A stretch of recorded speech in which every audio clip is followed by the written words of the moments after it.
Dear Dice, you know how talented your team is. Everyone knows what kind of games you can make. Without question, Dice, you as a studio have done and can continue to do some incredible things with the first-person shooter games on the market. The immersion of Battlefield 1, the sandbox gameplay of Battlefield 4, and the next level destruction of Bad Company. Since 1942, Dice, you have been smashing it with release after release. Some better than others, of course, but overall, you've created a mold of what a Battlefield game is. With 2042, even after just a few days of playing, it's clear the mold has been broken. It's 2021, Vanguard is out and has returned to that traditional Call of Duty mold and formula, and unfortunately, it doesn't appear to be doing as well as expected commercially. Halo, on the other hand, is releasing, and to the best of my knowledge, it has received massive praise despite changing things up. 2042 is doing the same. It's breaking the mold of what previous Battlefield games stuck to. Map size, game modes, classes, in-game events. Pretty much everything that we've come to know has either been tweaked slightly or changed completely. It's because of this I'm not surprised there has been outcry from a good chunk of the online community this past week. Yes, it's easy to dismiss some players that lash out, call you names, boycott, or create hate videos and posts, but personally, while I don't condone this childish behavior, the haters, if that's what you want to call them, should be listened to. Even more than the people praising the game, in my opinion. Look, I'm not as invested in Battlefield as I was back in 2018. I'm just not. If I'm honest, 2042 may very well be the last Battlefield game I ever make videos about. I've moved away from reading up on every little thing about a game and more towards just playing it and enjoying it with friends. That's the sort of content I want to do now. But when so many subscribers and viewers are all saying the same thing, I mean, I just sort of have to do something, right? Even if my voice echoes just a tiny percentage of the online community, at least it's something. So, dear Dice, listen to the haters. They're not stupid. Battlefield 2042 is absolutely not a developer's ideal place to visit, but I promise, some of the posts, some of the people really do know what they're talking about. Cut through the rubbish posts, the refunds, the clickbaits, and you will find some genuinely good stuff. Concepts for in-game menus that really do look very good. Feedback on gun mechanics, map layout ideas. It's hard feedback to find, but it's there. People don't get angry over nothing. Well, we do. But usually there's at least one thing that sets us off. The scoreboard, the chat all except for administrators in Portal, a server browser, stats page, UI elements like the damage dealt, etc. Spectator mode, the height indicator on the minimap, squad changing, voice chat, though that is coming soon, player leaning, the nearest medic when you're downed, crouch sprinting, and general movement from Battlefield 5. The heads-up display customization and even the minimap scaling, which has been in every Battlefield game for the past decade.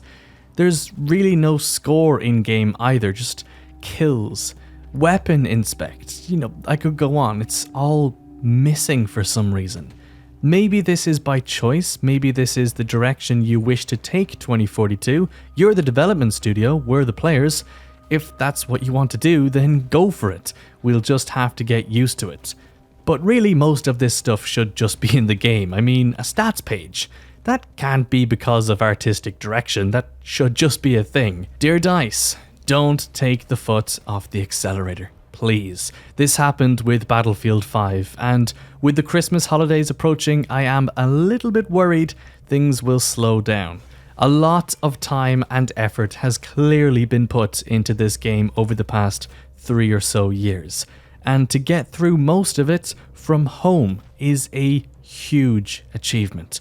A lot of the leading talent at DICE has also moved on, which I can't imagine helped things behind the scenes, so well done, obviously. I'm not trying to take away from that aspect of the game. You clearly have a lot of time and effort into this.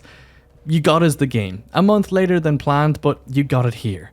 But now comes the tricky live service bit, when you have all of us breathing down your neck, questioning and judging absolutely everything you do or don't do. You can't just hide things behind a flashy trailer or a blog post anymore. Once something's there, it's there for everyone to see, so please, just stay on top of things. The new Twitter account for direct communications is a fantastic step and example of what I'm talking about. Honestly, the community team in general have been incredible these past few weeks, removing Dozer's shield and the UAV-1 because they're overpowered, just vaulting them until they're balanced. Great stuff, just keep at it. You've got the guts of a really good Battlefield game here. Being honest, it's simply not there yet though. The PC performance in particular is frankly shocking. Equipped with an RTX 3080 and Ryzen 5900X, I shouldn't be just scraping by with 55 to 60 FPS on high settings. General bug fixes and optimization on PC, I think it's okay on console, but on PC at least, it just has to be a priority right now. It's crazy. It nearly makes some maps unplayable, like Manifest. Add back in some of those legacy features the online community is crying out for. Maybe have another look at the real core of the multiplayer experience and see if anything can be tweaked to make it more familiar on the surface level. Keep the gameplay loop. I think most of the experience is really good fun. The sandbox nature of everything is really in the spotlight with 2042, and fans are definitely having fun. I just think a little more should be done to smooth out those edges and really nail what the Battlefield experience is supposed to be. My main takeaway from this is that you should listen to the criticism. Granted, most of it isn't constructive, but behind it all is a bunch of super passionate fans that really just want the best for the game and for you. Brushing them aside in favour of the praise is nice, but it won't help in the long run. We're with you on this game, I know I am. I'm going to keep pushing feedback through official channels, like the forums. I know plenty of others are too. Listen to the feedback, take it into consideration, even if it seems wrong and it goes against your vision of what this game is. We all just want the same thing as you. I saw a reply from AKA Art, one of my absolute favourite Battlefield creators here on YouTube. The tweet was simple. I care, the game needs a lot of work. And this next bit, this prompted this video, to be honest. You can have fun in a game and still acknowledge the fact it's miles away from where it should be. And I honestly agree, that's where Battlefield 2042 is for me as well. I haven't had this much fun playing a Battlefield game probably since the early days of Battlefield 1, definitely since Battlefield 3 and 4. It's immense fun, it has the guts of a really good game. I just think it needs some work on the surface to fix the bugs, get the performance, add in those legacy features, and yeah, this might be my favourite game ever, but it's just not quite there yet. But anyway, thank you for watching. For more Battlefield 2042 content, tickle that subscribe button, I would really appreciate that. Until the next one though, I'll see you lads later.